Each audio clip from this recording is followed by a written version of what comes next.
రైతు సోదరులకు స్వాగతం. రైతు సోదరులకు ఒక రకంగా గుడ్ న్యూస్. భారత వాతావరణ శాఖ కీలకమైన అప్డేట్ ప్రకటించింది. ఋతుపవనాలు సహజంగా జూన్ 1వ తేదీ కేరళ తీరాన్ని తాగుతూ ఉంటాయి. నైరుతి ఋతుపవనాలు ఈ ఏడాది ముందుగానే 4 రోజుల ముందుగానే 27వ తేదీ నాటికే నైరుతి ఋతుపవనాలు కేరళ తీరాన్ని తాకే అవకాశం ఉందని తాజాగా విడుదల చేసిన రిపోర్ట్లో భారత వాతావరణ శాఖ స్పష్టం చేసింది. మే 13 నాటికి నైరుతి ఋతుపవనాలు అండమాన్ తీరాన్ని తాకబోతా ఉన్నాయి. మే 13 తర్వాత కొంత క్లారిటీ వచ్చింది. అక్కడ నుంచి ప్రయాణం చేస్తూ శ్రీలంక మీదుగా ముందుకు వెళ్ళి కేరళలో ప్రవేశిస్తాయి సహజంగా జూన్ 1వ తేదీ. కానీ ఈ ఏడాది మాత్రం 27వ తేదీ నాటికే అవి కేరళ తీరాన్ని తాకే అవకాశం ఉంది. సహజంగా జూన్ 1వ తేదీ కేరళ తీరాన్ని తాకినప్పుడు కర్ణాటక, ఆంధ్రప్రదేశ్, తెలంగాణ వరకు విస్తరించడానికి కనీసం ఒక 6-7 రోజులు సమయం పడుతూ ఉంటుంది. మనకి 6వ తేదీ 7వ తేదీ జూన్లో వర్షాలు కురుస్తూ ఉంటాయి.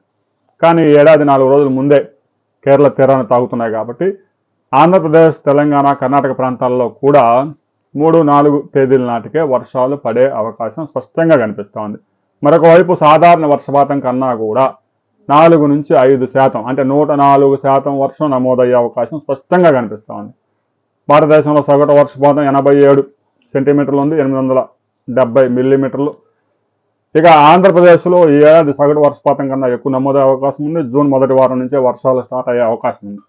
ఇక 4 నెలల్లో వర్షపాతం ఎంత నమోదవుద్ది అనేది భవిష్యత్తులో తేలబోతా ఉంది. ఈ ఏడాది ఎల్నినో ప్రభావం కూడా లేదు అని భారత వాతావరణ శాఖ స్పష్టం చేసింది.